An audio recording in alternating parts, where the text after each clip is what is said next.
Welcome to All That Matters, a family life program sponsored by the Coconut Grove Seventh-day Adventist Church. We are your hosts, Thomas George and Marilyn George. The objective of All That Matters is to equip our audience on how to manage various family dynamics.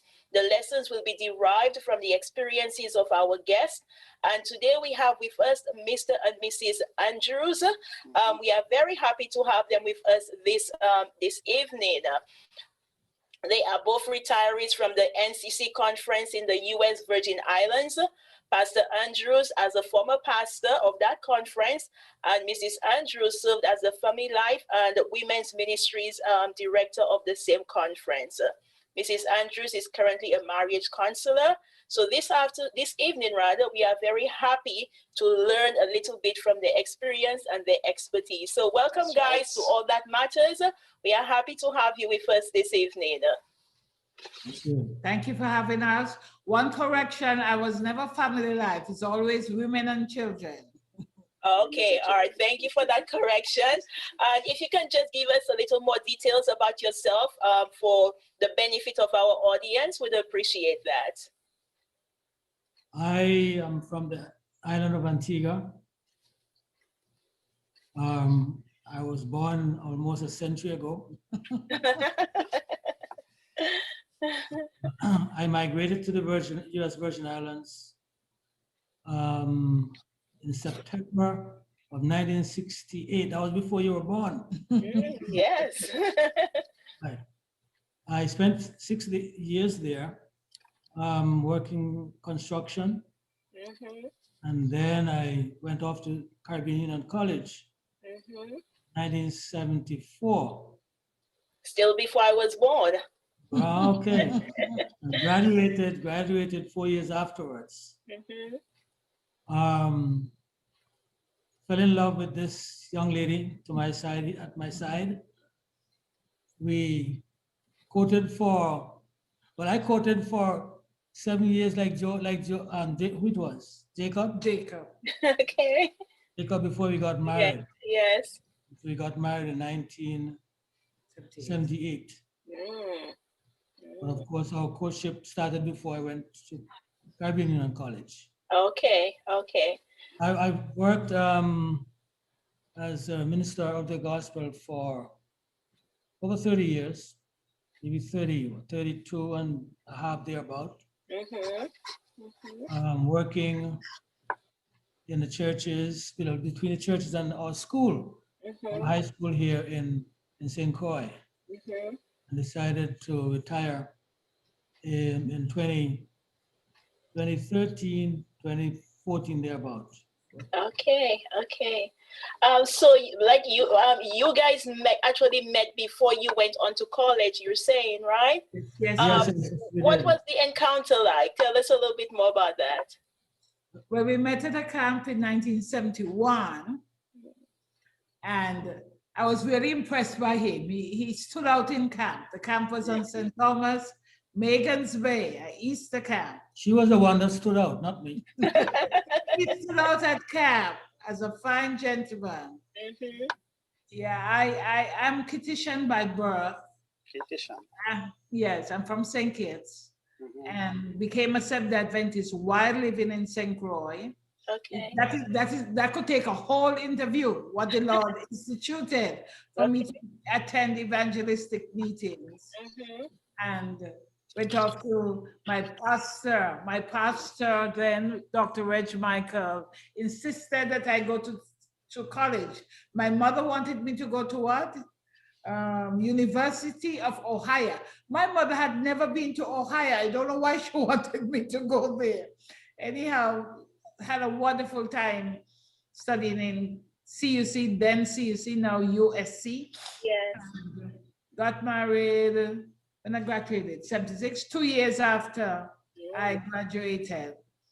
We have 3 boys, 3 sons, and 2 adorable grandchildren. They're in Texas, they're their parents. And my one son is in California, he's in physical therapy, and the other one is in Tennessee, just got married by Zoom by his father. Yeah. Times, but we are enjoying our retirement. Okay. A major illness in 2014 forced me to realize I cannot be traipsing up and down the Caribbean Union. I was then working for the Caribbean Union in Women's and Children's Ministries. And that illness forced me to slow down, and I'm enjoying my retirement. Praise God. Okay, that's wonderful. If you permit me to just add to how we met. Yes, Pastor Andrews. I had just gone back to St. Thomas because I left after living there for 3 years, went back home, and I think the Lord actually sent me back to St. Thomas against my will. When I went back, I tried to regain the job I had, but didn't get it back because they told me they did not fire me, so they had no job for me. I had the last $25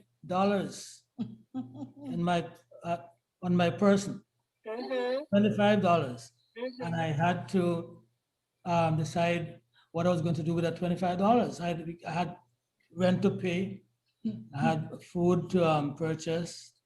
While at the same time, camp was announced in the only church in St. Thomas that I was a member of then. And the camp fee was $25. So what should I do? That was quite a rather interesting experience. So I decided to go to camp. Okay, and that's where you guys met each other. Okay. So I think that decision was ordered by God. I was just about to ask whether you thought so that it was meant to be. He was the one that set us up, that set me up. Yes. If my calculation is correct, I think you are married for about 43 years now. This year will be the 43rd year. Yeah. You're a good mathematician. Okay. Nowadays, marriages don't last. Maybe 1 year, 2 years, 3 years. We have been married for 21 years now. Okay, we have. Congratulations. You're half of ours. Thank you. We would like to continue as long as you did, but my question is, what is the secret? What keeps you going for so long? Well, I'm convinced that God brought us together. So if I'm convinced that He was the one who brought us together, then I don't see the need why I would go back or go against His desire for me. Right? Once He brought me together, He says in His word, "Let no man put asunder." So I have determined over the years since we came together that I will just carry out His will in my marriage. Okay. And Mrs. Andrews, these are two personalities coming together. Yeah. And personalities clash. Did you guys ever experience where your personalities clashed with each other, and how? Quite often. But you know how you have to deal with it. A lady got upset with me when I was doing some sort of family program at Central Seventh-day Adventist Church, and wanted to know how I deal with conflict in marriage. And there's conflict. He's male, I'm female. He's from Antigua, I'm from St. Kitts. We had two different upbringing. We are individuals. We have different perspectives on life. We respect each other, yes, but then there will be clashes because sometimes I want to go my way and he wants to go his way, and the twain is very difficult to me. I told them I have, over the 42 years, and actually we've been together 42 and 7, is how much on 49, because we were together 7 years before we were seeing each other. At first in marriage, the first C I use is 3 C's. I tell them that has kept us, kept me in this marriage. I used to cry a lot. When this Antiguan man would not see how I see, I would cry. I know I couldn't go home to my mother. She was too in love with him and she would chase me. I would cry a lot. And after a couple of years, I did a very bad thing. The other CIUs, I would curse. I don't mean bad word and anything, but I would just tell him about himself. And it wasn't in a good tone of voice. So the first C I did in marriage is crying. Then I went to cussing. And in more than 20 something years, I found the last C, and I'm holding on to that. The last C I use now is to go to Christ. Christ. And I go to Jesus and say, Jesus, if you think Maurice should do this, you impress him, because I'm tired of telling him, I'm tired of asking him. And I'm so amazed, and I laugh so much. Well, he knows, because I've told this story before. He would come and he'd say, Claudette, I was thinking that we should do, and I would say, yes, Jesus. He said, what are you talking about? Because I asked Jesus if he thinks that Maurice should go a certain way or do a certain thing, you tell him. And I'm so amazed. I tell folks, you don't have to go to the first two I went to, crying and cussing, but go to Christ and let him impress your spouse. And men, you could do this too, though, for those who are living. Go to Christ and let him impress. So the burden came off of me. I said, Jesus, you impress Maurice. And I'm amazed. It doesn't always happen, because it's not always my way, it's the way. Right. But I'm so amazed when he comes to me and says, Claudette, I was thinking that. And I know it's Jesus who impressed him. So that has really kept us. Okay. But of course, as male, I have to try to be very patient, because I in my reckoning or conclusion, women could be very sentimental. And they would often think that the Lord told them such and such, and I think a lot of times it is not so much the Lord that might be impressing them, but that sentimentalism. Because my conclusion is how would the Lord impress upon her to do something and didn't tell me anything? He would say to me, remember when the angel went to Mary, the angel also went to Joseph. So I am waiting for the angel to come to tell me. So while patiently work on her and to bring her my way, Yes. might take some time. Eventually, she would turn around and thank me for that decision. So it goes both ways. Yeah. So being a pastor, did it affect the way that you dealt with your issues at home? Because you were a pastor, did you have in your mind that my congregation is looking at me, so I have to take care of this situation in a particular way? Oh, definitely. The workplace is a learning experience. You and just as home as well, so that there might be what I would call now, ideas that you tried at home that could be used at a church, in dealing with certain issues, and vice versa. The situations are not exactly the same, but you're dealing with human beings anyway, but at church or at home. So there are certain principles you might be able to inculcate or utilize at home or at church. Okay. And Mrs. Andrews, you made mention of 3 children. Yeah. How did having the boys affect your relationship with your husband? I think it brought us closer together. In what ways, if you get to share? Well, we had to agree on the training and the way we wanted them to go. And it taught me a lot of patience, because many pastors' wives will tell you, they feel it's God, the church, and then the family. So you had to decide, how am I going to deal with this?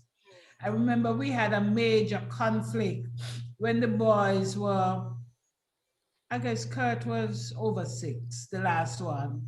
So that means 6, 8, and 12. I decided that we can't always go to church on Sabbath afternoon. Pathfinder, no Pathfinder. I know that was a conflict with most. Claudette, what kind of example you're setting to the church members? I said, God is going to ask me about these 3 children, not the church members. And once a month, I would take them to visit nature places on St. Croix. I won't go back to church at all. And I had read through the prophetess that we need to spend some time in nature on Sabbath. It helps us to appreciate the Creator more. So I made that decision. My husband wasn't pleased, but now the way he's so proud of my first son, how he's the only one with children, how he insists on Sabbath, winter, spring, summer, and fall. He and his children go out and wife go out in nature, and he teaches them so many things. So that I had to decide, and the void about how I was going to relate to church in relation to my family. I couldn't have my husband and I putting church on the pedestal and leaving these children to go by the wayside. And then they sometimes they felt pressured, especially my middle child. People calling him what he said? Pastor Andrew's son. He said, Mommy, could you stand up in church and tell him I have a name? I am not just Pastor Andrew's son, I am me. Right. So you had to know how to fill that yearning in them to have the significance and not let the church be a barrier to their growth and development. And I thank God it has worked out well. So before we take our first break, Pastor Andrews, tell us, how did you reconcile with that issue? You mean what about her? Yes. Well,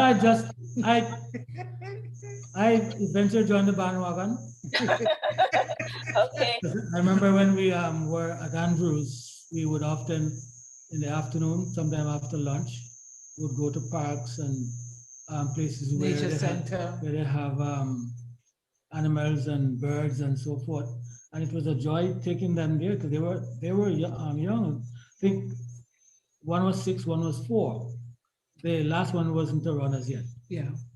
Right, and I used to take them. Actually, I bought a bike with a seat in the back for the younger one, and I'll have, I think, one of them on the handle of the bike, and have the little one in the seat in the back, and we'll go down to the farm to watch the cows.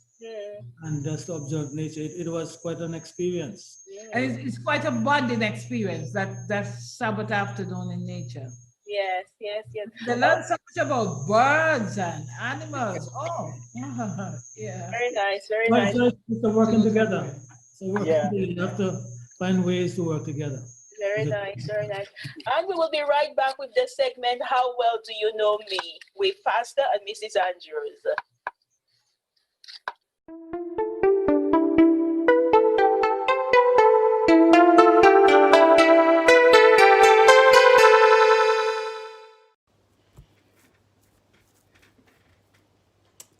Let me say hello to everyone who may be listening to this short question that I have been given. My name is Ricardo Selman, Family Life Director of the East Caribbean Conference of Seventh-day Adventists. I'm also a psychotherapist, and even though I am director, I also pastor a church. I am a friend of Lorena. We've worked together for a number of years. Lovely lady. Apart from the fact that she gives me work, I would not in any way hold it against her. The question under consideration tonight, or today, whichever, depending on where you are, is this: I have been married for 15 years.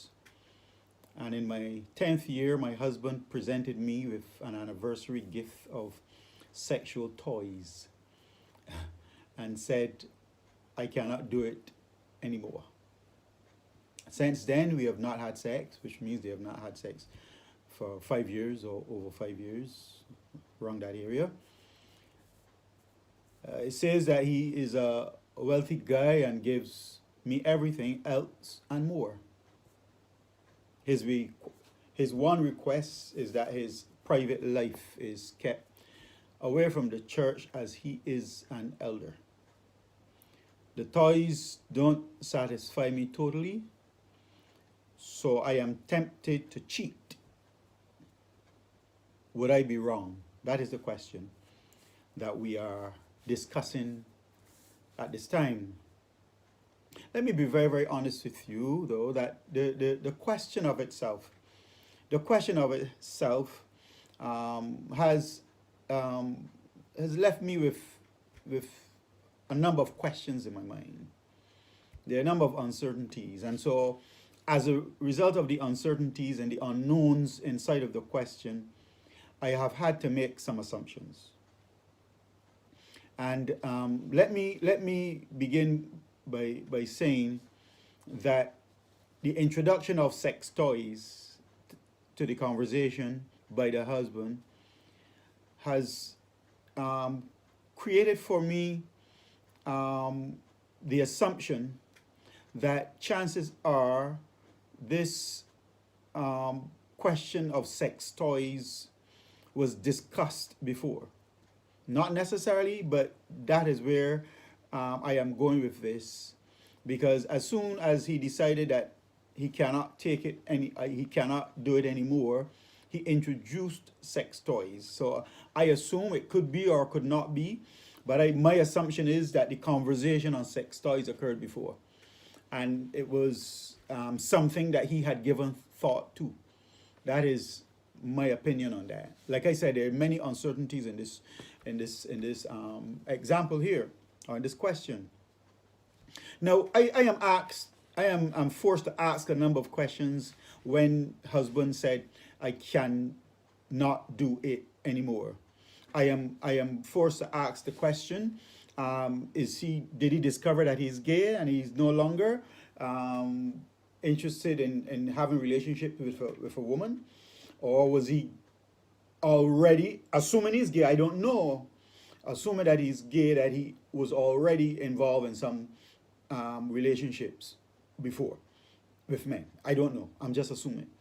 And then it begs other questions such as this: is there another woman involved? Is he given his substance according to the wise man Solomon? Is he given his substance to another woman? That is a question that comes up. I cannot do it anymore. Is he given his substance to another woman? Now, did he lose interest in his wife simply because she was nagging him, simply because she was dissatisfied or unsatisfied with his performance? So he decided that, I cannot satisfy this woman, and since I cannot satisfy this woman, I am done with that. Is it that the libido of the man is low in comparison to the libido of a woman? That is, the woman is much more highly sexed than the man. That is what I'm asking. Is she more highly sexed than the man, and hence she requires more sexual satisfaction than he does? All right. That is also a possibility. Then I ask myself the question: is it a case where he is so wealthy that he takes so much time working, by the time he gets home, he's too tired to satisfy her? He's more like a quick wham bam bam, and he's finished with that because he wants to go off to sleep because he's tired. I do not know. The wife did not say the why in the example. The why would have been very important in helping me to answer this question, but she did not give a why in the question. So did he get frustrated and give up simply because he had enough of that? He cannot take that anymore. She's nagging, and the constant nagging has somehow reduced his ego to less than a man, because a man's ego, as you know, is very important. If you tell a man that he's not performing and you tell that to him long enough, chances are he will back away. because, you know, his manhood is under question and it becomes a matter of survival for him. All right, so there's so many questions in there. I wish the example had stated explicitly what was really the problem, not just that he says, I cannot do it anymore. I assume that the woman just want me to answer the question to the end. Is it wrong for her to cheat? That may be what she really wants to get to, because maybe she didn't love her man in the first place and she wants him gone. Like I said, there's too many uncertainties in this question for me to answer this question definitively. The other issue has to be, as I think about the question, is he giving her all of these material things now to compensate for the fact that he can no longer have sex with her, or because he no longer wants to have sex with her? You see my problem? There's so many questions. Now, let me say that sex toys are no substitute for a penis.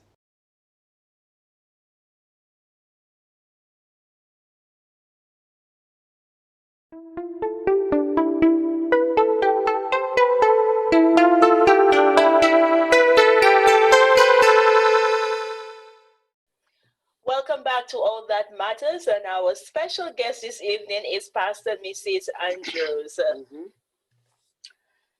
And now we're going to do this segment, How Well Do I Know You? The first question goes to both of you. Who is the most spiritual person in the home? Who always calls for family worship or prayer? Write down your answer and let's see, please. I think it's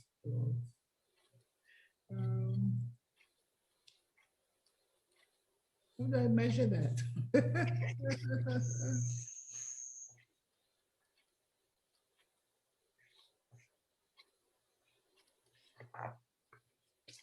All right, let's see those answers. You use the marker, honey. Both. Ah, nice. Oh, they want to see it. Yeah, Yes. Can you see my A little higher. Bring it up. A little higher. Okay. All right. Okay. Yeah, we got it. Wifey. And he complimented by saying, you both. Okay. When was the last time you said I love you to each other? Oh. Write it down, please.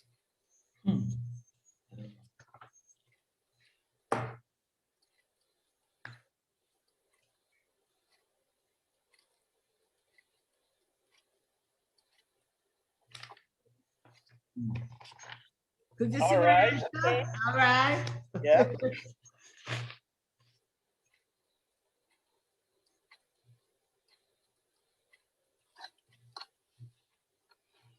A little higher. Bring it up. Oh. That's an honest answer. Okay, let's try this one. Where were you, Pastor Andrews? Okay, and you're gonna write that answer to Sister Andrews. Where were you when she first announced that she was pregnant with the first baby, your first son? Where were you when you got the news?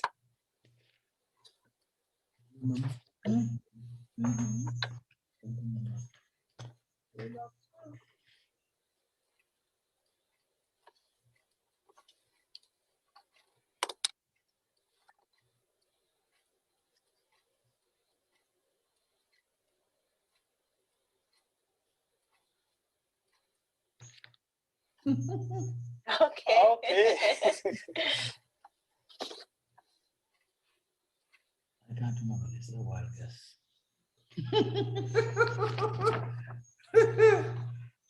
Returning, bring it up, Bring it up. Returning Uh-huh. from visiting. Yeah. Okay. All right. You have yours? Yes. The next one is Sister Andrews. What is your wife's favorite dish?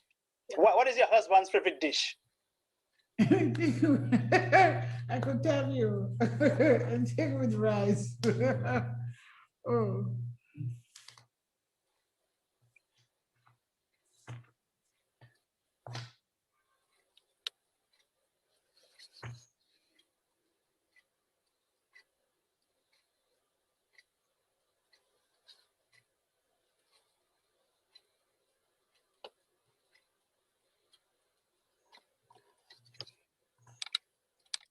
Ah. Okay. You get that? Yes, oh, you have to ask you. That's my question. Yeah, that was your question too. So Yes. what's my favorite? Your favorite dish? Yeah.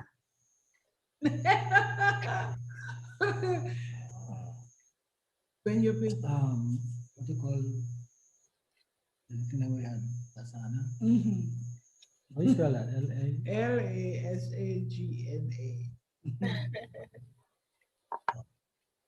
And he's correct. Okay. All right. We got that. When you get a chance, I would like to return back to the love question you asked. Yes. All right. Then the next question: who is the best driver? Ooh.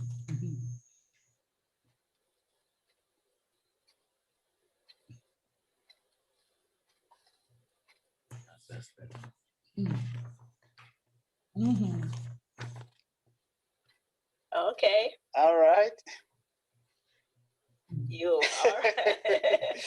Okay, so you want to expand on that? As a matter of fact, if he could do it, I would love him to drive me every place. Okay. What about the driving do you appreciate? What about his driving do you appreciate? He's safe. He's a safe driver. He would take the risk I take. Well, it does a little slow for me, but that's good. Okay. Pastor Andrews, you wanted to expand on the love question? Yeah. I guess I'm not as expressive as my wife. But at the same time, I would use situations, occasions. Okay. That's my love. This one is a bombshell. She doesn't know about it. Right now, I am doing a poem. He's a poet. That is chock full of love for her. Oh, all right. So even up to, well, I've been working on it all week. Doing tonight, so I could very well say the last time was tonight. Okay. That was supposed to be a secret until, but you guys have caused me to let the cat out of the bag. It's a lovely secret. You were saying, Mrs. Andrews? I'm not sure if I remember. Okay, go ahead. Okay. The driving, I say he's a safe driver. Yes. And I would like him to be my personal chauffeur to take me everywhere.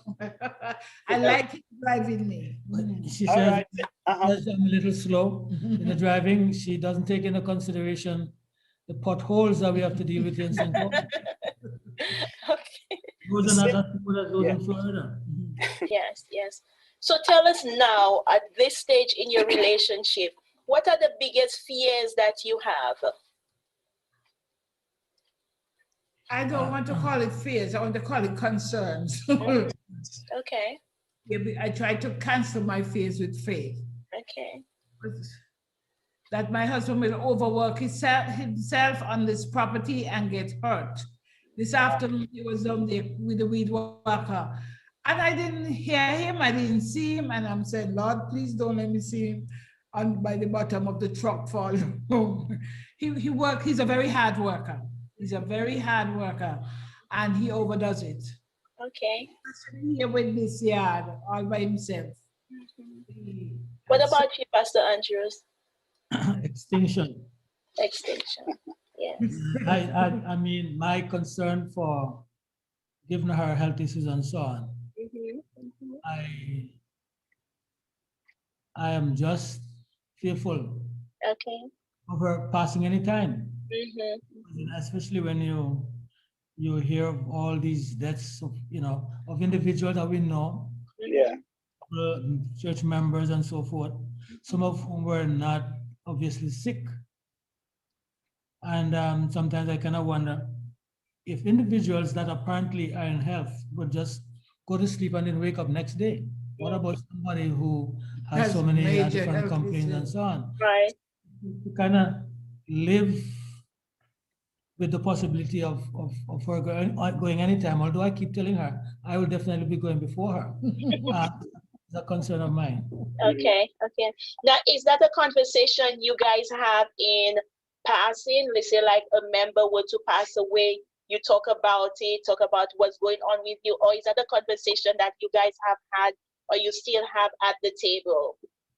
Oh, we've had that. I even have my funeral program. And I told him to file it on my computer so he don't have too much headache with the children planning it. Okay.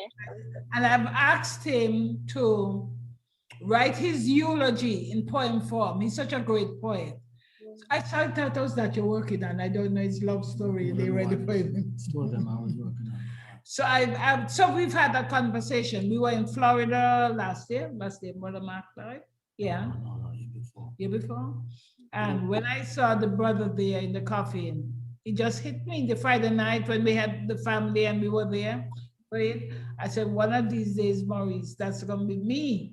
He said, no, I'm going first. I'm going first. He says that all along. Yes, yes. But we talk about it. Mm-hmm. And I must put in here, I suspect that he is fearful of my sudden passing. I am glad we have this interview. It's correct. But I've asked the Lord to take the fear of death from me, and I think when he's major, I had a major issue today. Oh, but praise God, I'm able to be here tonight with you folks. And well, thank you. You being a poet, Pastor,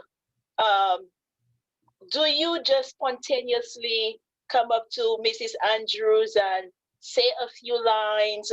How do you keep the relationship spicy? I mean, with your words, how do you get it going? Maybe I need to do that a little more often. I used to do it when we had, yeah. But I think part of my problem is my brain is not as sharp as hers. I don't think on my feet like she does. Mm-hmm. So I need some time to, put your thoughts together. Mm-hmm. Okay. Thank you all. I'll be getting a poem soon. I know you have been married for about 42 years now. You have experience, sometimes I'm in the mood for sex and my wife is not in the mood.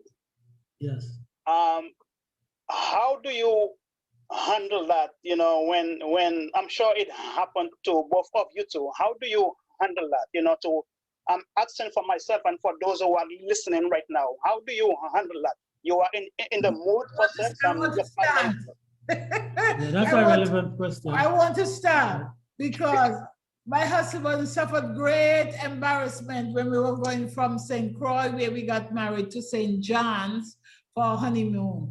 I cried all the way because I wasn't ready to face the music. I did marital counseling, and I tell the ministers when I had a chance to speak with them, go through all the major challenges people face in marriage, because there's some people just get fearful.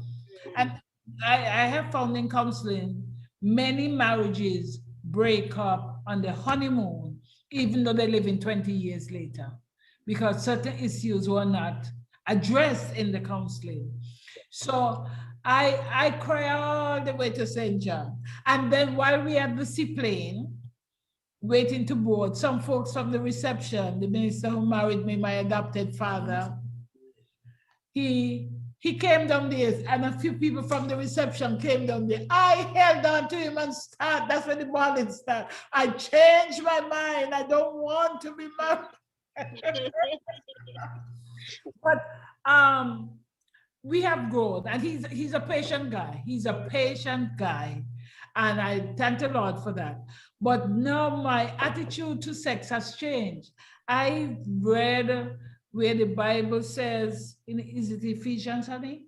The wife's body is not hers, it's her husband. So my whole attitude have changed, so that even if I'm, and this is halfway through the marriage. Mm-hmm. I give my husband plenty trouble, I will admit. And then when menopause comes, nobody talks about that. When menopause is coming earlier because of the foods or habits or what have you. Yeah. So at near 40 or so, when my libido just went down the hill and I had no desire. I want my husband to touch me in the night. Just touch me. Do not rub me. Do not do anything to me. And I realized this thing going bad. And then I have to tell you, he heard the story. He told me one time, Claudette, I just want you to know you're not my sister. So I knew what he was talking about, but me and my big mouth, you can't be my brother because you have a different father and mother. But I knew what he was talking about. So I went to my gynecologist and told her my libido is non-existent. She promised me some HRT, hormone replacement therapy. I said no, because I read somewhere that it could turn you into breast cancer. And I tell folks, God answers all kinds of prayers. I know that for sure, because I didn't take the HRT from my gynecologist, but I prayed and fasted on that situation. I had no desire for my husband. Yes, be in the bed with me, let me just touch your hand, touch your foot, but that's it. And I prayed and God restored my soul. Praise the Lord. Yes. Yes. So I would say to those who are listening, come to understanding. If you don't feel like, respectfully tell your husband and ask God to help you if you find you saying no too often. He will help. And those who are premenopausal or menopausal, you need to tell your husband, I have no desire. And then the dryness that comes with perimenopause or menopause, people are ashamed to talk about it with each other. But if you talk about it, then you can work on it together. Pastor Andrews, as you respond, I would like you to also touch on you and your wife going through that phase and being a young couple also, right? And being a pastor, there are young women in the church. There are women in the church who may be attractive and all of those things. How did you prevent or avoid this temptation given what was going on in your relationship? In the first case, you would need that individual, that person, and especially the male, would need to wear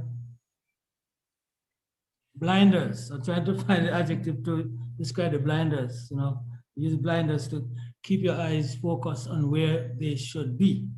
It's very easy in a situation like that to really be sidetracked, right? So that's the first thing. And then I think my wife touched 2 points that I would just want to add to. And one of them is communication. It's vitally important for the couple to communicate to the other person. Don't take things for granted and want to know, well, what did I do to cause the problem? Why she's pulling away from me? She needs to be communicating with me. Honest. I need to honestly deal with the issue, talk about it with her. So we have an understanding, have a common understanding. And finally, I would use the same Bible verse that she referenced earlier, where Paul says that the male's body is not his but hers and vice versa. I think that is vitally important for couples to understand, and I guess maybe, but for people who don't really read the Bible or maybe never read that passage, probably would be blown away even when they would have heard that passage, because that's so powerful.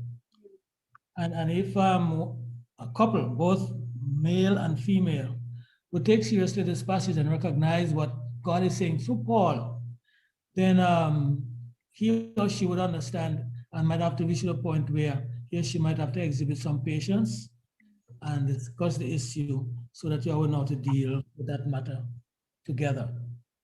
Okay. And with that, may I add something else? Yes.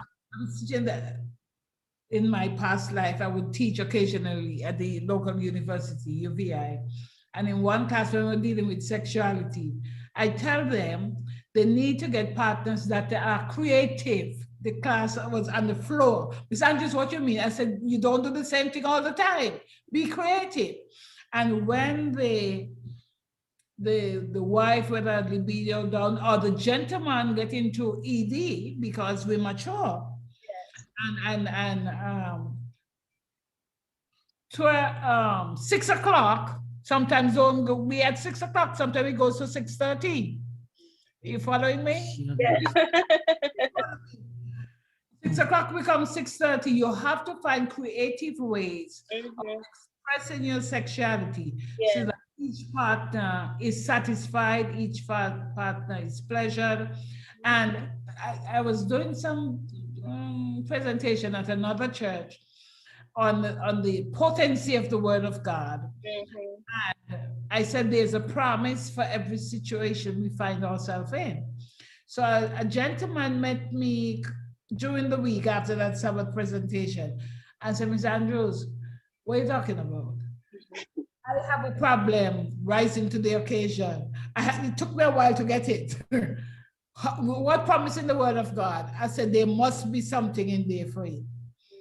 And then he says, I went to his workplace and told him I found it. It's Psalm 103, verse 5.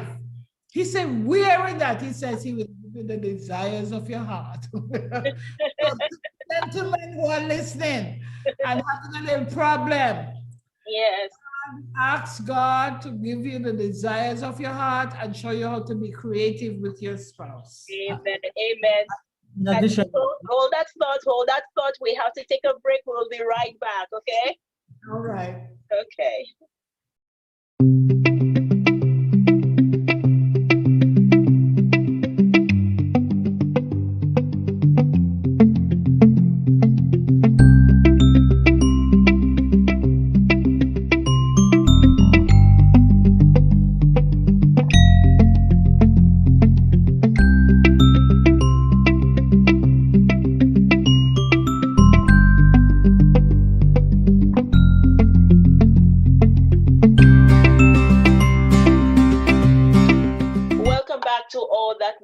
Our special guest this evening is Pastor and Mrs. Andrews, and we left on a very interesting note on how do they keep their relationship spicy. And Pastor Andrews, you wanted to comment there. I just wanted to add to what my wife submitted.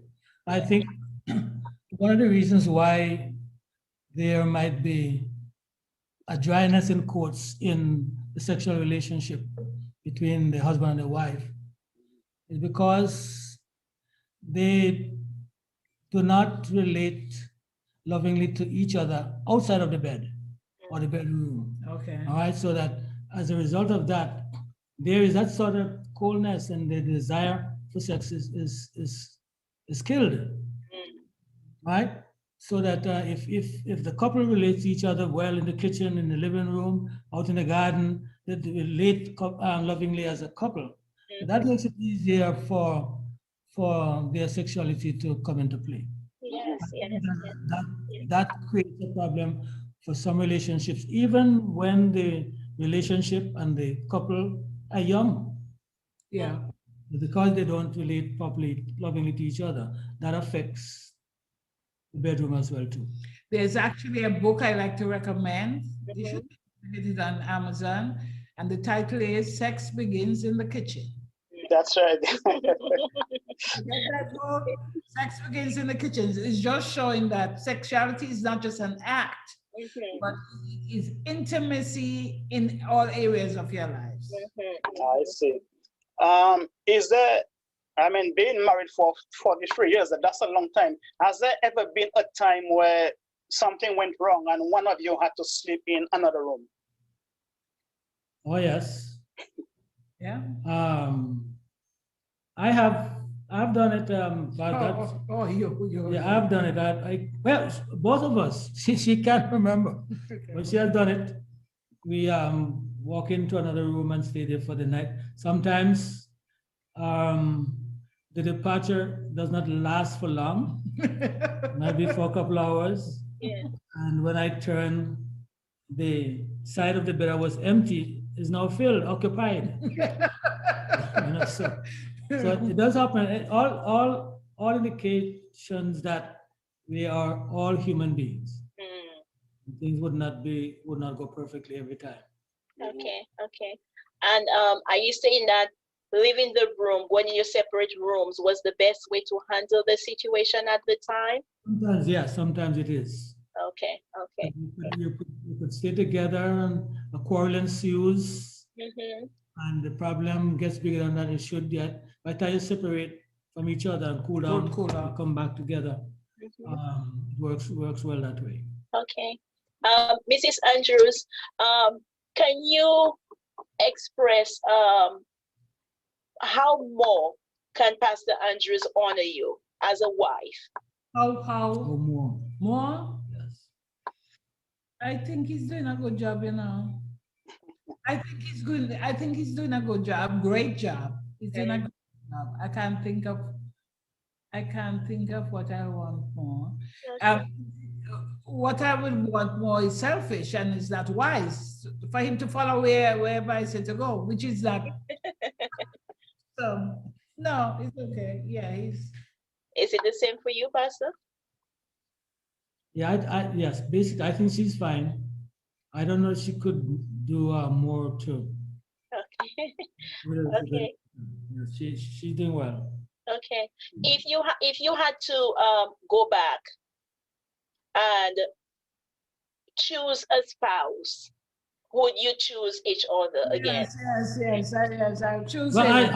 I didn't do the choosing, you know. God did. But would you have a conversation with God and tell him you need certain things and Yeah, and he might just shut me up. You know, this is not. It has happened so many times, even in Bible times and currently, where we desire and wish something against God's will, God's desire, and we mess up as a result. Allow the Lord to decide for us.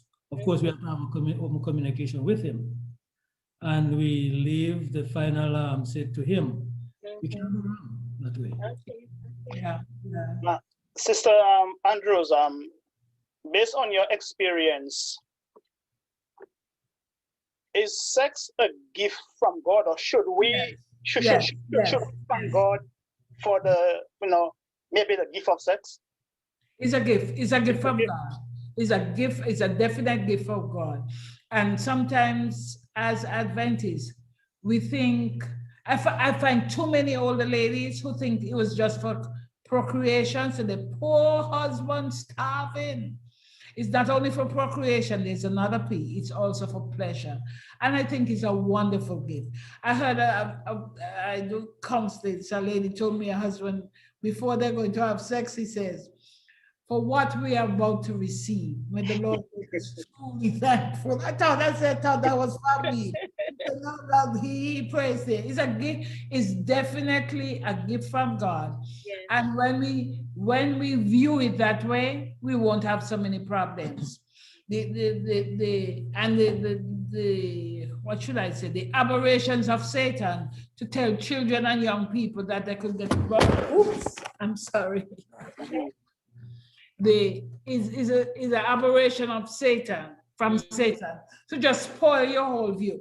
And also another aberration Satan has is to give us such a wrong attitude to sex. So half of my crying going on the honeymoon was what you had heard growing up. Your parents didn't talk about you. I didn't have good premarital counseling. So you have a whole bad attitude. But if we could get a step ahead of the devil and our junior children, expose them to this in a healthy way, in a godly manner, then some of the problems we have with sexuality would be minimized or eliminated. Okay. So it's all in our faces now, wherever we go, on the TV, on the billboards and all of those things. The question is to both of you.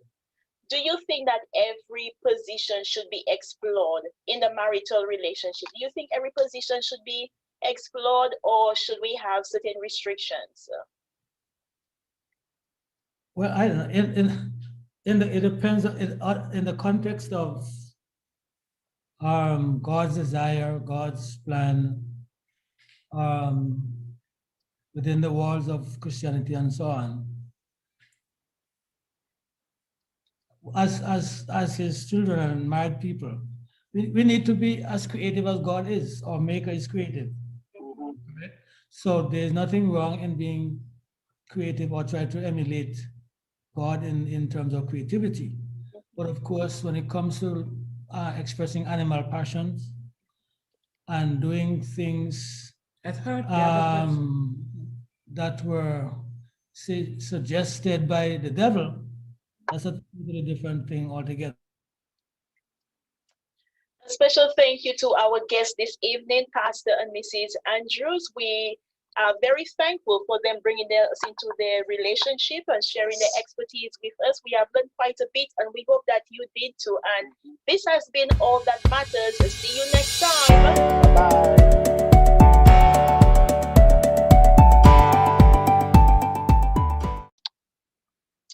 As we end the first season of All That Matters, we would like to thank all of our viewers for inviting us into your homes. It has been an absolute honor. To our guests for sharing the dynamics of your relationship with our viewers, in the hope that your experience and methods will help in bettering all the relationships. We remind all of you to be intentional about your marital relationship. Whether you have been married for 35 years, 2 years, 8 years, or even just a few months, the essence of a healthy relationship is a proper and open communication. So listen to each other, learn the love language of your partner, and be intentional with your love and your time. And of course, remind your partner that you appreciate them. Say thank you for the little things. Take care of your appearance. Talk less and listen more. Check in with each other every day. Get to know your partner on a deeper level. And remember, your partner is not your mom or your dad, neither your brother or your sister. And of course, remember also that marriage needs intimacy to survive. So till then, we look forward to seeing you in season 2. This has been All That Matters. See you next time.